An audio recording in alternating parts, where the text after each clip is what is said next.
Could a simple 1989 Kennedy half dollar really be worth millions today? It sounds unbelievable, but in the world of rare coins, even modern-looking change can hold unimaginable value. Most people have seen or handled a Kennedy half dollar at some point, but very few realize that a select few from 1989 are among the most valuable coins in the collector market. What makes them special? Let's find out. The Kennedy half dollar was first introduced in 1964, just months after the assassination of President John F. Kennedy.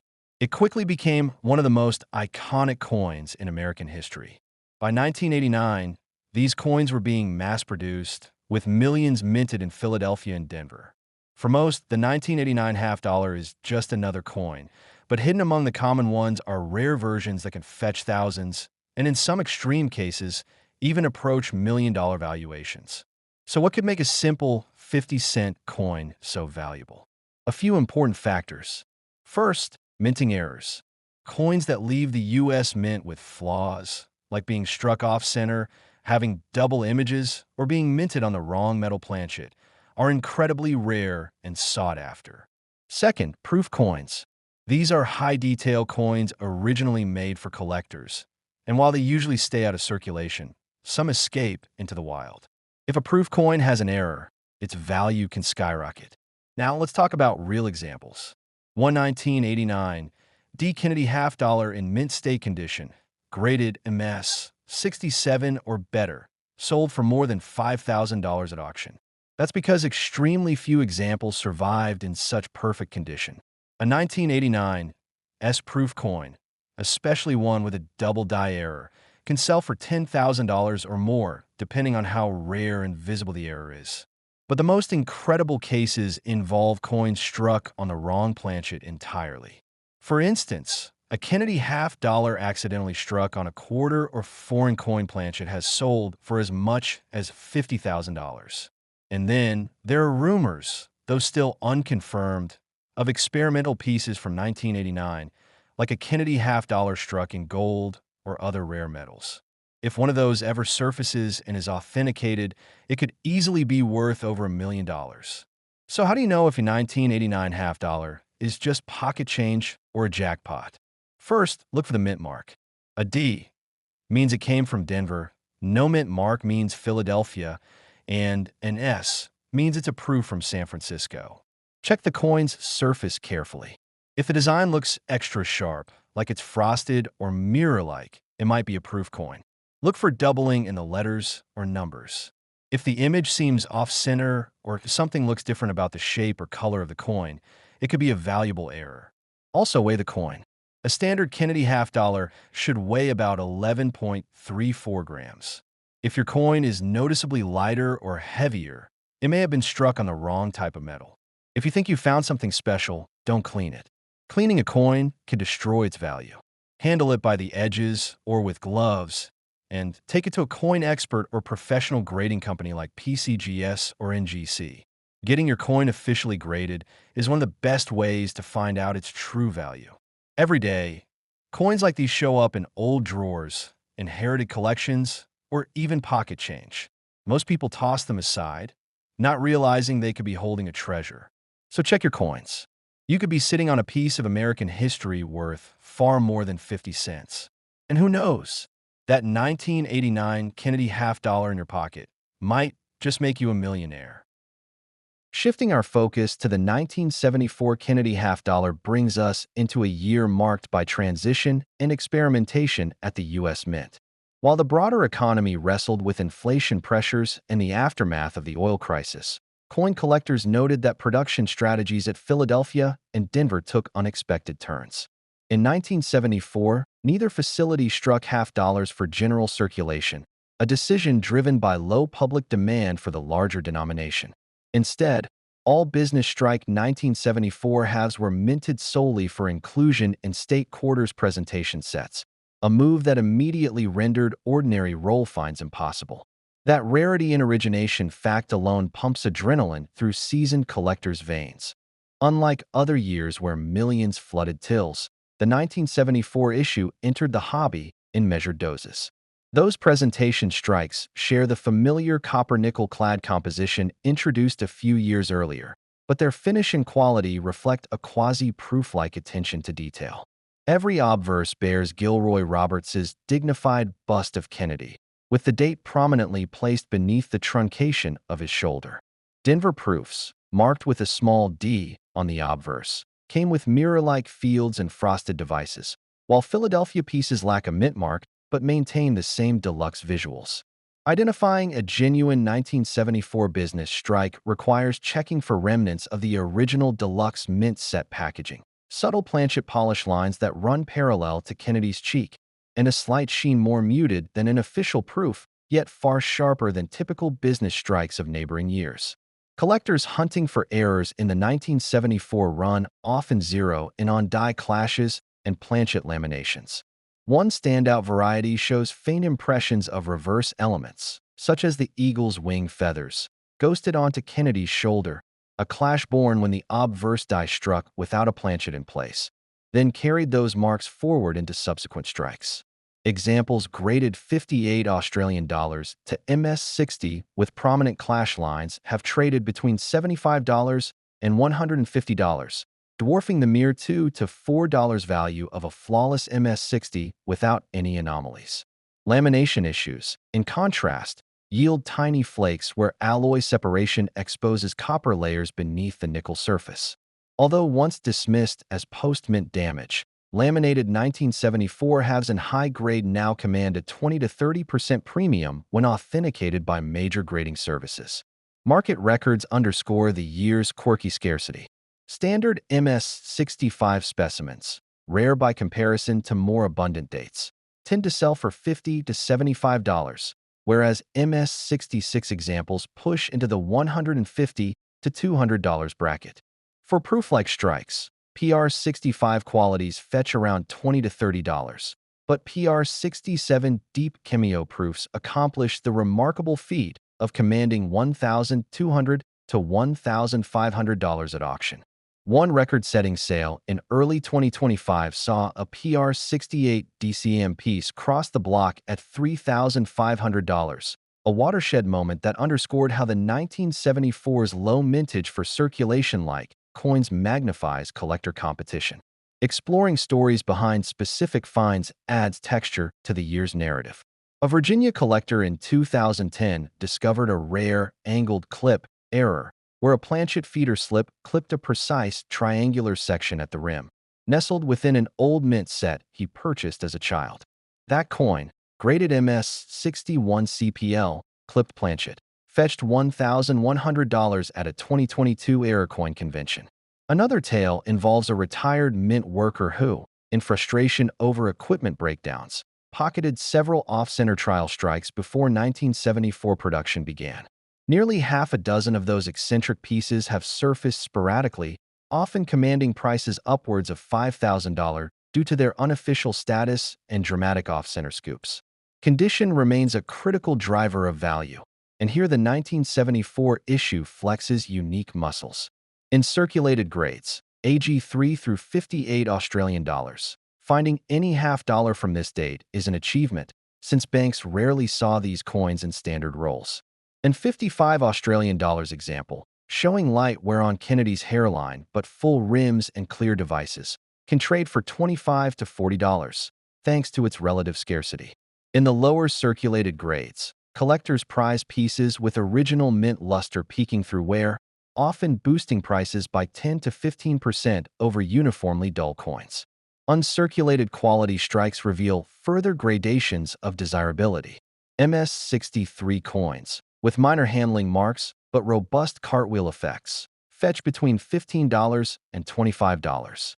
A step up to MS-64 sees prices climb to $40 to $60, while MS-65 can roam anywhere from $75 to $125 depending on strike sharpness and surface preservation. For MS-66 entries, where contact marks are rare and fields retain full sheen, auctions often ignite bidding wars, given that only a handful grade that high due to the limited production environment. A pristine MS-66 sold for $1,800 in mid-2024, a reminder that rarity of release combined with stellar preservation can yield astonishing returns. Variety collectors delight in spotting subtleties on the reverse as well. Die cracks radiating from the lower left olive branch into the legend, United States of America, sometimes produce raised ridges that glint under loupe magnification. These cracks, though minute, are cataloged and sought by specialists. When properly documented, a graded MS-63 crack variety might command $200 or more. Additionally, blank planchets occasionally exhibited minute flow lines, microscopic ridges formed during metal rolling, that appear as delicate wisps across the fields. These flowline varieties, once merely curiosities, have found a niche collector following that appreciates the striking patterns reminiscent of wood grain.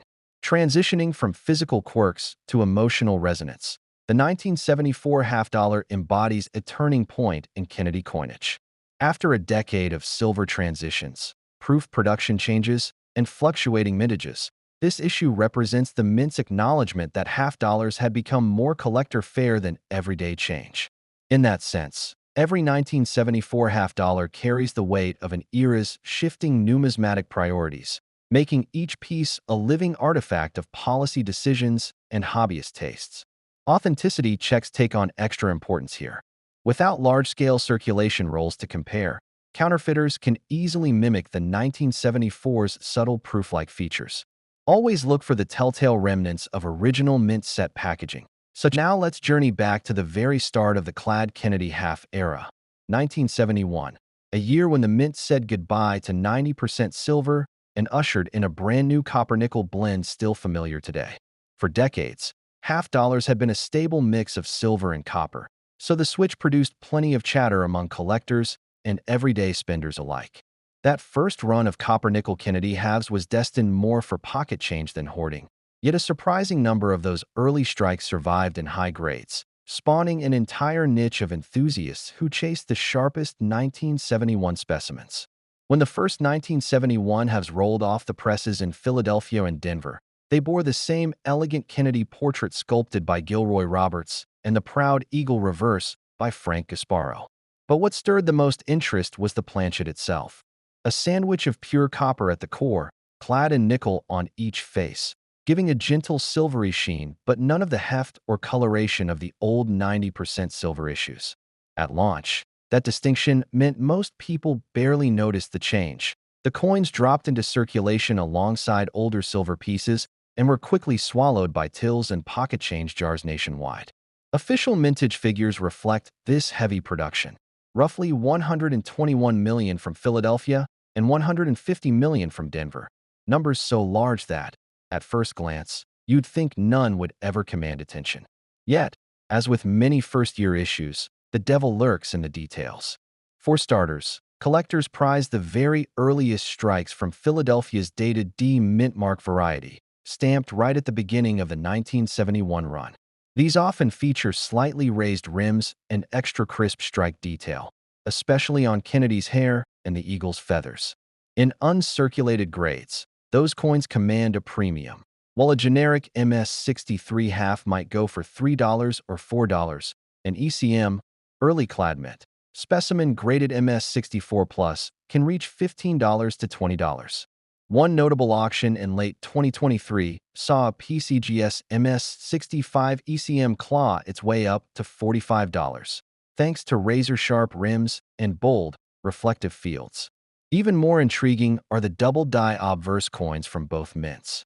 On the Philadelphia pieces, doubling often appears around the date, and the letters "I in God We Trust," while Denver versions sometimes reveal it on Liberty's TY.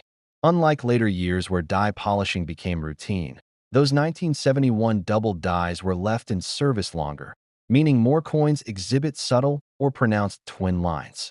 Collectors report paying $60 to $80 for MS-64 Denver double dies, with MS-65 examples reaching $120. But the real prize is the heavily doubled triple die variety, an extreme anomaly where each letter seems stamped 3 times. Only a handful are known, and examples graded MS-66 have pushed past $800 at specialist auctions. Beyond doubling, the 1971 series contains some of the most dramatic off-center strikes in clad coinage. You'll sometimes find coins where the obverse is misaligned by 30 to 40%, leaving half of Kennedy's profile floating off the rim. In circulated condition, those might sell for $100 or so, but in uncirculated off-center error-fetching full copper surfaces can crash through the $500 mark easily. In one remarkable sale, an MS-62 1971 Denver half, with 40% off-center obverse and deep cameo contrast sold for $1,200, testament to the nascent error coin market's appetite for jaw-dropping blunders. Proof coins from 1971 add another layer of excitement. While the Philadelphia Mint issued only standard proofs in its annual set, keen collectors noticed that a small subset of those proofs displayed deeper frost on Kennedy's portrait and a richer mirror finish in the fields. These unofficial deep cameo proofs, though not promoted by the Mint, jump off the table when you handle them. A PR67 DCM graded example can fetch $200 to $250. Move up to PR68, and you're looking at $400 or more. Remarkably, a PR69 DCM surfaced in 2022 and kicked online bids to $950, fueled by its razor-sharp devices and flawless fields, all from a proof set originally priced under $5. Let's dig into condition-based variations, because as with any coin, wear and eye appeal drive value. In good or very good grades, 1971 halves are worth face value plus a bit, say 60 to 80 cents if you pull them from a pocket. Fine or extremely fine pieces with light wear and decent detail command $1 to $1.50. Once coins cross into uncirculated territory, MS-60 and above, values climb to $3 or $4 for standard strikes. Collectors then chase the luster and strike quality of MS-63 to MS-65 grades, where bids typically range from $5 to $25. At MS-66, you might see $40 for a flawless Philadelphia strike or $50 for a Denver, reflecting that slight variation in die tuning between mints. Errors again shatter those scales. A simple clipped planchet or small lamination split can fetch $60 to $80, even in modest grades, because such errors are relatively rare in heavy mintage years. Broader misstrikes, like broad strikes where the rim never fully closed, place in the $150 to $250 band if uncirculated. And if you combine doubling, off-center, and broad strike on one coin, there's little market data, but whispers at recent conventions suggest such hybrids could eclipse $2,000 among die-error fanatics.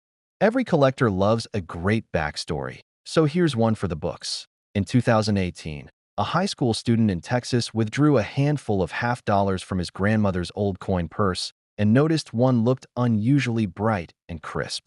Under a loupe, he found deep cameo contrast on what should have been a standard business strike. Shipping it off to PCGS, he received a PR68 DCM designation, proof cameos officially reserved for proof sets, despite the coin lacking a S mint mark. When it went to auction, bidders raced past $700, stunned that a so-called business strike cameo from 1971 even existed. That discovery taught everyone to treat first-year clad coins as potential treasure troves. If you're sorting through rolls or examining loose halves, start by checking for a softly frosted portrait against a smooth, mirror-like background. Proof-like fields on business strikes are rare. Next, rotate the coin under magnification to catch any doubling in letters or numerals. Remember that early clad strips sometimes had slight variances in edge thickness. Coins with uniform, full-thickness reeds often indicate early production runs and can carry a modest premium. And finally, shake those rolls for unusual rattles. Sometimes a clipped planchet or broad strike yields a distinctive sound that hints at hidden value. Bringing it all together, the 1971 Kennedy half-dollar marks a pivotal shift in U.S. coinage. Its massive mintages belie the surprising number of high-grade, error, and cameo specimens that emerged over time. Whether you're chasing early clad mint varieties, extravagant die errors, or rare deep cameo proofs, this inaugural year delivers a spectrum of possibilities for seasoned collectors. And while many of these coins circulate in everyday change, a few special finds can turn pocket change into a prized piece worth hundreds or even thousands. So there you have it, From the modern-looking 1977 clad issues with doubling and misstrikes, to the underrated quirks of 1974's business and proof anomalies, and finally to the groundbreaking 1971 classics that kick-started the non-silver era. Each date tells a unique chapter of mint history and offers its own set of hunting challenges. Next time you hear the metallic clink of a half dollar in your register or spot one peeking out of an old coin folder, give it a second look.